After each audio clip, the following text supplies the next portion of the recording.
Ada apa nih dengan Pak Farhan? Rupanya ada kabar menarik, teman-teman.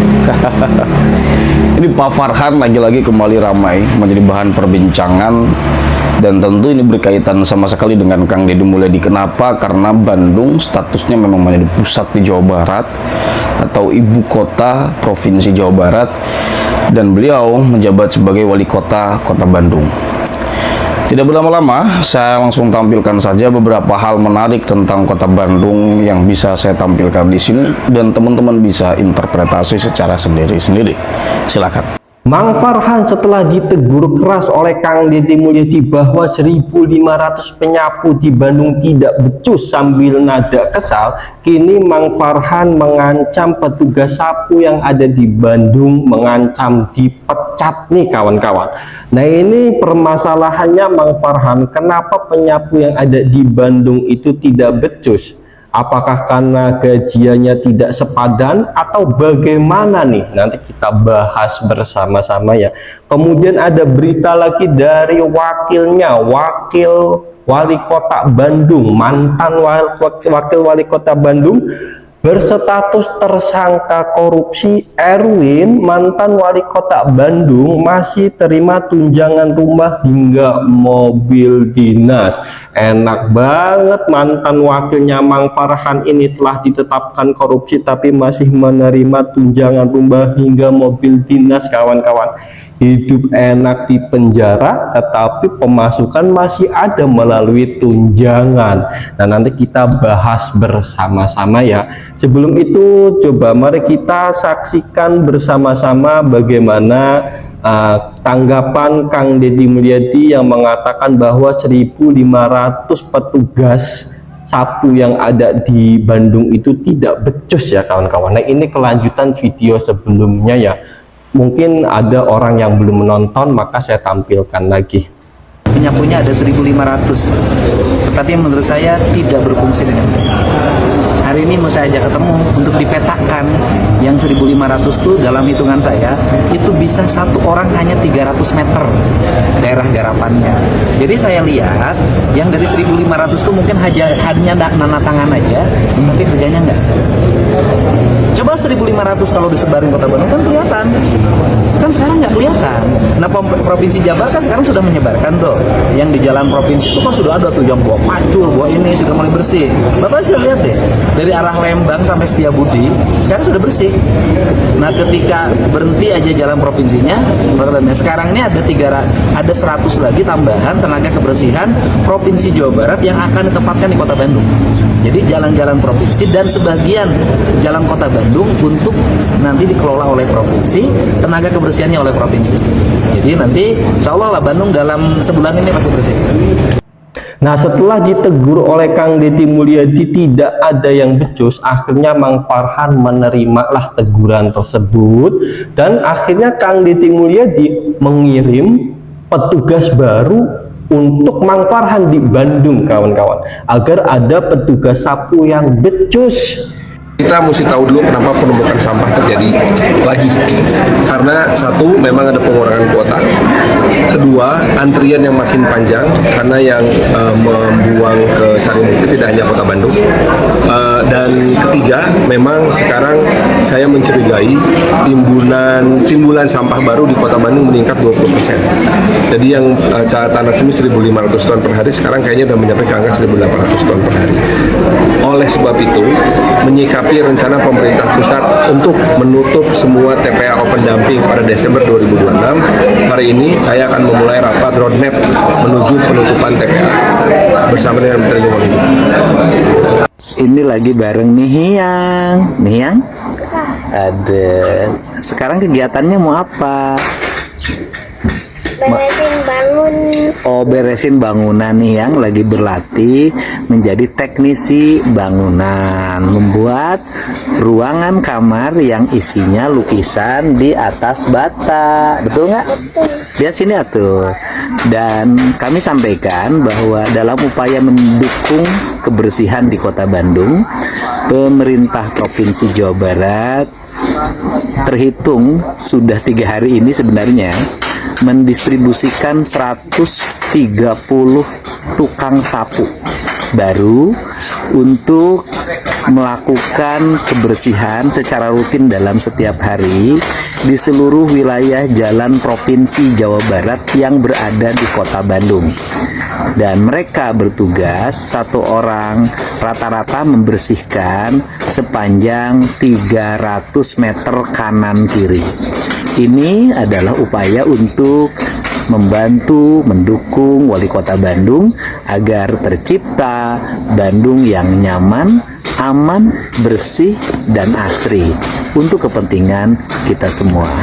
Hatur nuhun, terima kasih seluruh petugas penyapu Provinsi Jawa Barat yang mulai hari ini bertugas di Kota Bandung. Hatur nuhun. Sami-sami. Oke.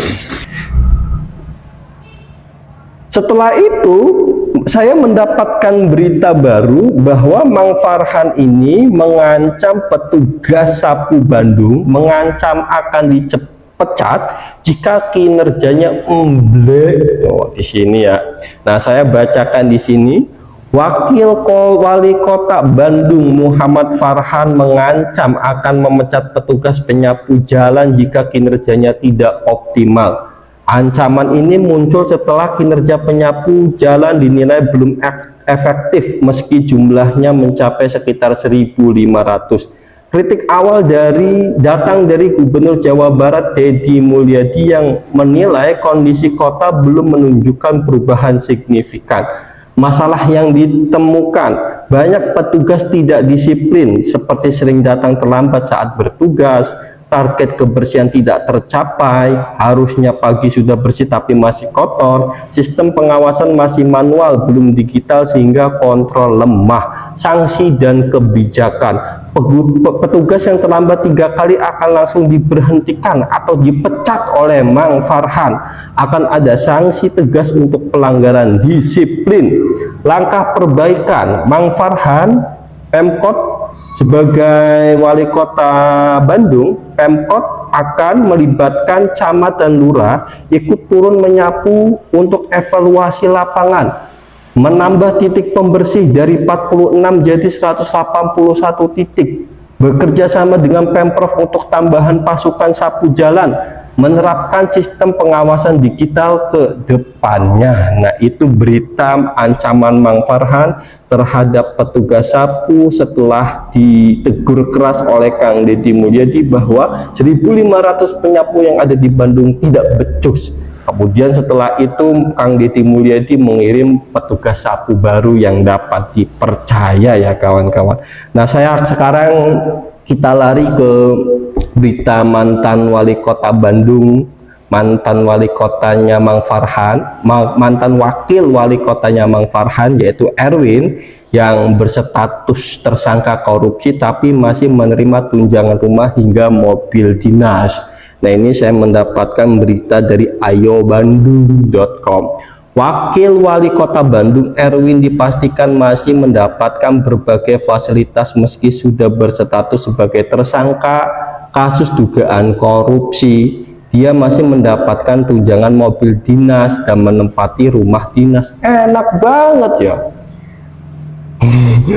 Sudah ditetapkan sebagai dugaan korupsi tapi masih bisa mendapatkan tunjangan, masih menempati rumah dinas, masih punya mobil dinas, masih punya patwal, masih punya KPP, masih mendapatkan bagian dari BOP, masih komunikasi rutin seperti biasa, kata Wali Kota Bandung Muhammad Farhan saat ditemui Jumat 24 April 2026. Semua fasilitas yang diterima oleh Erwin menurut Farhan baru akan dilepas jika ada surat pemberhentian di Kementerian Dalam Negeri. Nah, kalau ada pemberhentian, akan dipecat pasti Erwin nih, kata Mang Farhan. Farhan mengaku enggan berkomentar lebih jauh soal proses hukum terhadap Erwin.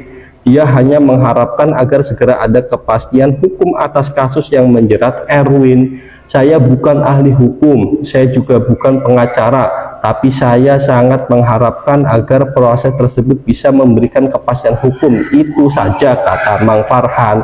Seperti diketahui, Erwin ditetapkan sebagai tersangka dalam kasus dugaan korupsi penyalahgunaan kekuasaan. Erwin ditetapkan sebagai tersangka bersama anggota DPRD Bandung Rendiana Awangga pada Selasa 9 November 2025 dan diumumkan ke publik oleh Kejari Bandung pada Rabu 10 Desember 2025. Itulah berita Mang Farhan dan wakilnya ya kawan-kawan. Nanti saya tampilkan bagaimana tanggapan-tanggapan para netizen ya. Kontroversi Deddy Mulyadi tidak pernah selesai. Gubernur Jawa Barat ini ya hobinya ngonten, itu udah ribut. Oh ya, terkenal dengan gubernur konten. Tapi bagi rakyatnya kan tenang-tenang aja karena konten-kontennya beliau menghasilkan AdSense, uang yang banyak, uangnya bisa untuk membantu orang banyak, orang Jawa Barat. Terus kontroversinya dia itu puncak itu ya, itu dibongkar taman wisatanya, luar biasa itu, walaupun itu adalah miliknya Pemda sendiri, luar biasa itu.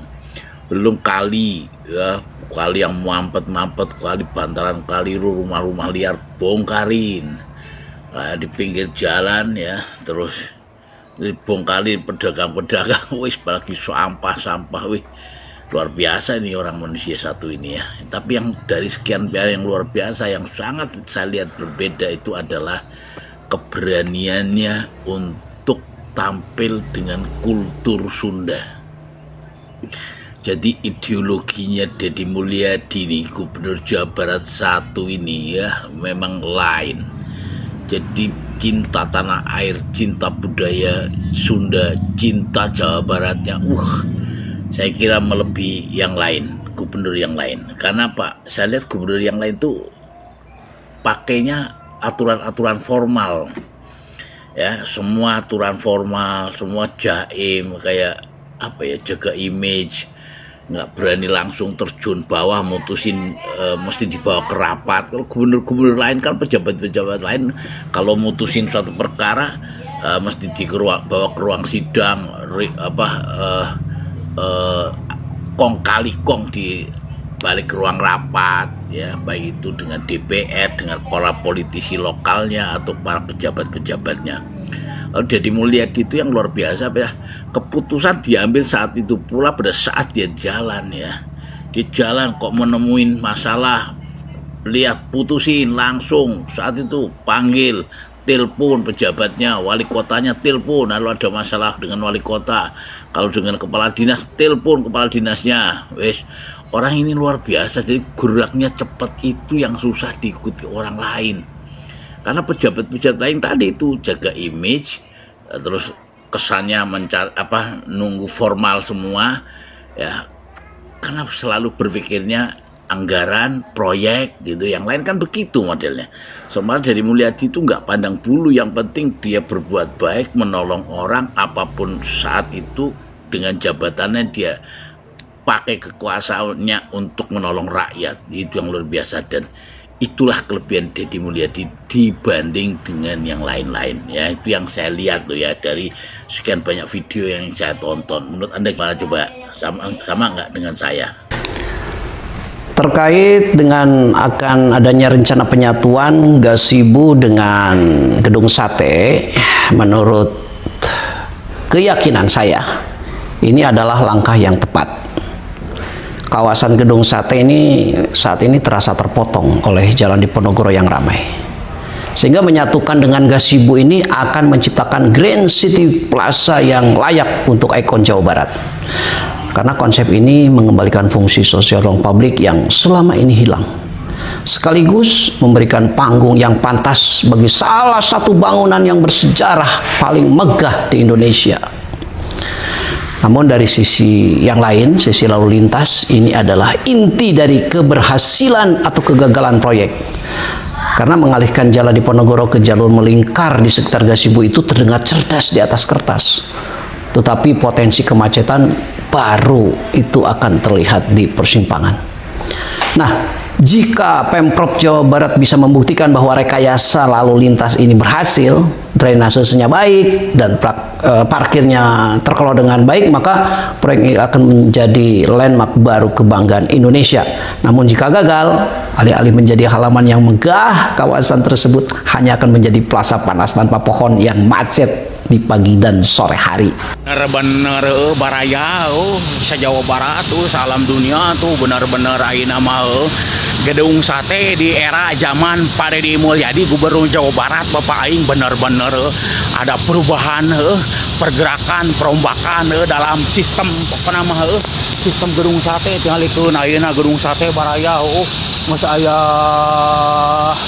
teng wajah mobil pokoknya mah paving block pokoknya mah keramik anu aya di gedung sate teh geus dibongkaran karikeun baraya mulai ditutup ayeuna mah jiga nama tingalikeun ada relativitasasi pokoknya mah gedung sate jeung gasibu teh tah ieu erek dihijikeun baraya ieu gasibu tempat lari jeung ieu pokoknya mah gedung sate talikeun cenah erek dihijikeun cenah kayak ieu mah pokoknya mah ieu bakal jadi wisata terbaik di negara dunia pokoknya mah baraya tah pokoknya mah juga bakal aya mancur pokoknya mah di dieu teh pokoknya mah alus hatur nuhun Pak Deddy pokoknya mah.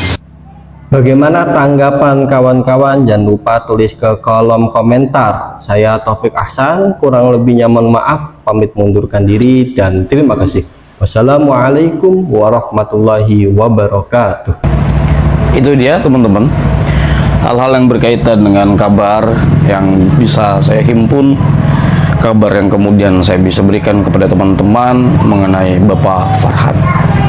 Silakan teman-teman bagi yang ingin memberikan kritik, saran, pendapat, pandangan teman-teman terhadap realita, tentu dengan senang hati saya bisa melihat bagaimana teman-teman memberikan pendapat, lalu untuk bisa kita sama-sama diskusikan. Kurang lebihnya saya mohon maaf. Hadanallahu wa iyyakum ajma'in. Salam cinta damai untuk semua, untuk NKRI tercinta. Wallahu huwal muwaffiq ila aqwamit thoriqin. Wassalamualaikum warahmatullahi wabarakatuh.